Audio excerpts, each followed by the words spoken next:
جماعت فجر کے کھڑی ہو گئی تب بھی آپ کو سنت پڑھنی ہے. آپ کو لگتا ہے کہ امام کے سلام پھیرنے سے پہلے میں شریک ہو جاؤں گا.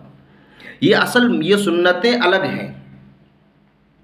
دیکھیے مسئلہ یہ ہے کہ آپ نے ایک ہوتی ہیں سنت مؤکدہ ضروری سنت، وہ ہیں ظہر میں 4 فرض سے پہلے، اور 2 اور عصر سے پہلے، عشاء سے پہلے جو سنتیں ہیں یہ غیر مؤکدہ ہیں، ضروری نہیں ہیں.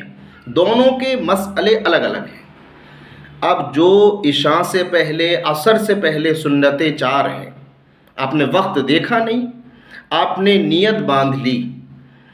اب جیسی نیت باندھی، اب آپ یہ دیکھیے جماعت کھڑی ہو گئی، اب آپ نے 2 رکعت پوری پڑھ لی ہیں.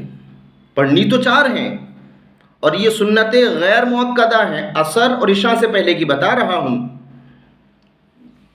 آپ نے 2 رکعت پڑھ لی، آپ اتحیات میں بیٹھے ہیں، قاعدے میں بیٹھے ہیں، اور جماعت کھڑی ہو گئی. تو بہتر یہ ہے اور اچھا یہی ہے، کیا کرنا ہے آپ کو؟ 2 رکعت پر آپ بیٹھے ہیں، سلام پھیر دیجیے، یہ آپ کی نفل ہو جائیں گی، اور بعد میں لوٹانے کی ضرورت نہیں ہے، کیونکہ یہ غیر مؤکدہ ہیں، یہ نفلی مانا جاتا ہے.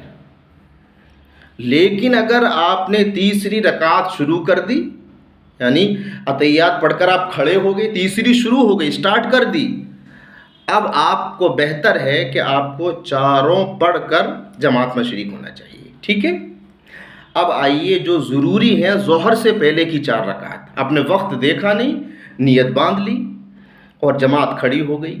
پھر وہی مسئلہ ہے کہ آپ 2 رکعت پڑھ چکے ہیں، اتحیات میں قاعدے میں بیٹھے ہیں، تو آپ بہتر یہی ہے.